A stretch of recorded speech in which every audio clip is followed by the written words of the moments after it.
Hi, I'm Jane James. I'm a quality supervisor. And I'm Clayton Keene, I'm the quality manager, and today we're going to talk to you about NCR on-site. Okay guys, today we're going to talk to you about NCR on-site investigation. So NCR stands for Non-Conformance Report. This is the report that we use and the paperwork that we fill out anytime we have non-conforming product, either internally or at our customer.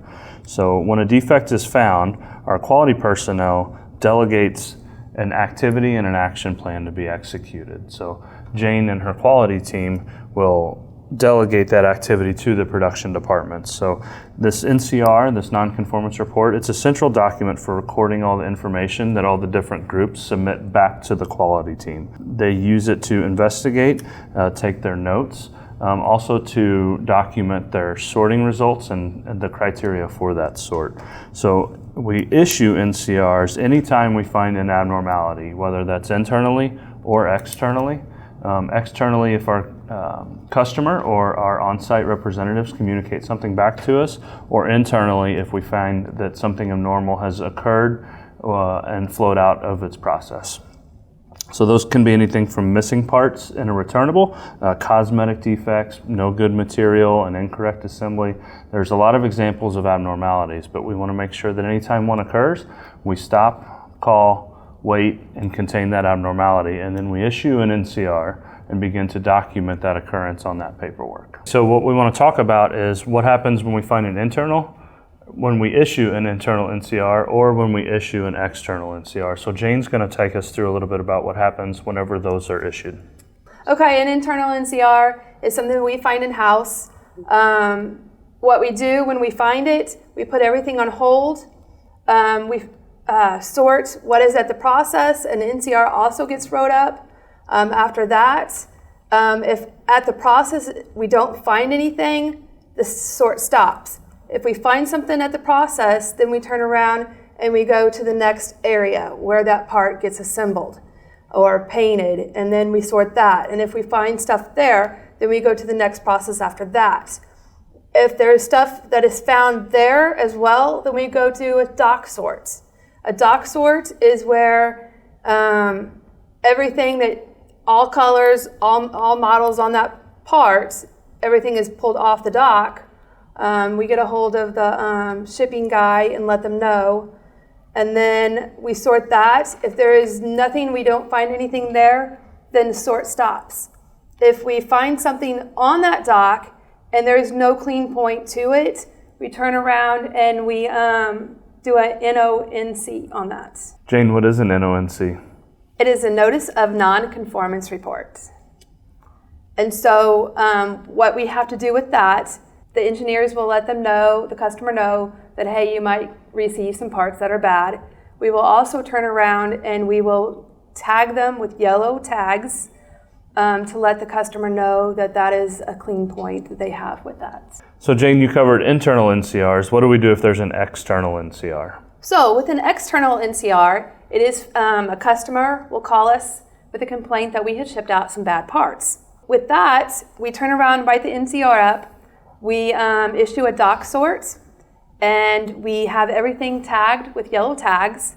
All NCRs will get sent to whatever process it is. They will sort, but we will start with the dock first.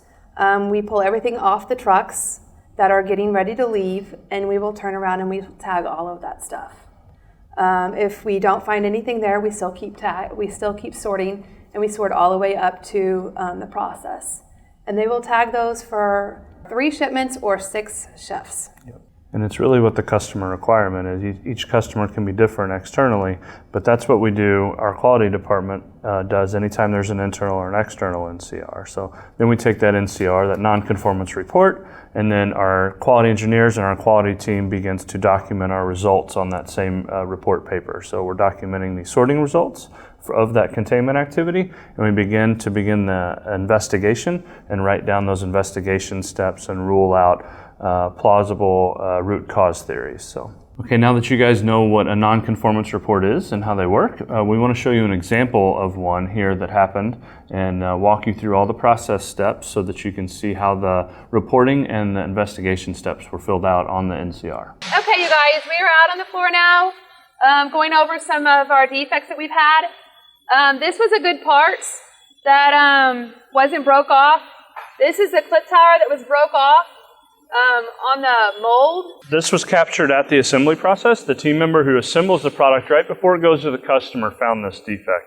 So we did the right thing and we issued a stop call wait. The team member stopped when they found it. We issued the NCR report. We were able to use the NCR to perform our investigation and contain the product. So we started here at the assembly process, since this is the last location before the product leaves to go to our customer. We quarantined all of the material and were able to sort through it to make sure that no other parts had this defect. Then we went back to the paint department. These parts get painted, so we had to quarantine all the material in the paint department and inspect those for this defect. And lastly, we went to the injection process where we checked the injected material to make sure that it was not missing this clip. So you can see how the process works to capture all the different departments that might have suspect material.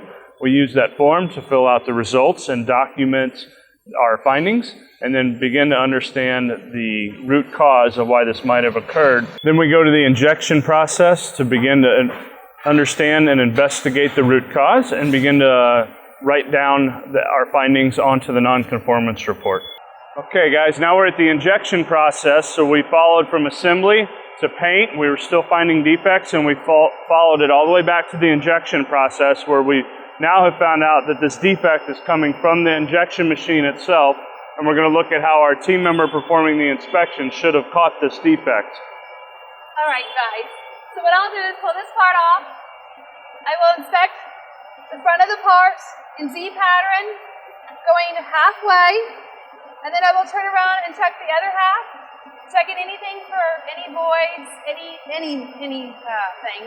Then what I'll do is flip it to the back, and I will check to make sure all my flip towers are here, and all the other flip towers, and it looks like these are all here for this one, okay? Then I will grab another part off the conveyor. I will do the same thing. I will do a Z pattern on the whole parts. I will flip it over to the back side, and I will check to make sure all the towers are here. And what, of course, you'll see this one's missing, and you'll see this one missing. And so it doesn't match the other one, and I will hit my button to notify that I need a supervisor to come over here to verify and see what's going on.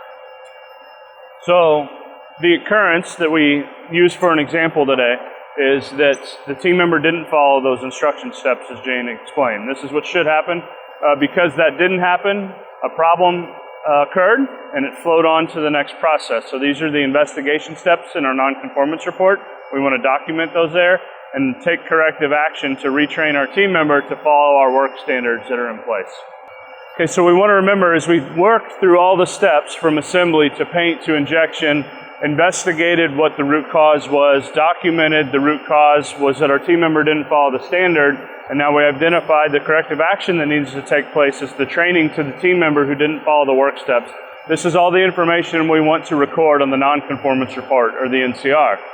We're going to take that information and share that. That's going to be our permanent record of this occurrence, and then that information gets shared with top management during our daily quality meetings, and that's where the information really comes together to understand if we have systemic issues within our plant. So it's really important to record accurate and correct information on those non-conformance reports. So guys, all the activity that we did out on the floor, documenting all of our findings and our results from our containment activity, we documented that on the NCR report. So we're going to review all the NCRs every day with the top management, and we're going to review those on the board. So that information that we got on the NCR, that's what gets communicated to management. So when we talk about our inspection results at the assembly process, at paint, at injection, our root cause findings, we're going to talk about that. So each NCR line item will go through that. So that's why it's real important to document our findings and make sure that we go through all the process steps when we go through an NCR investigation on site.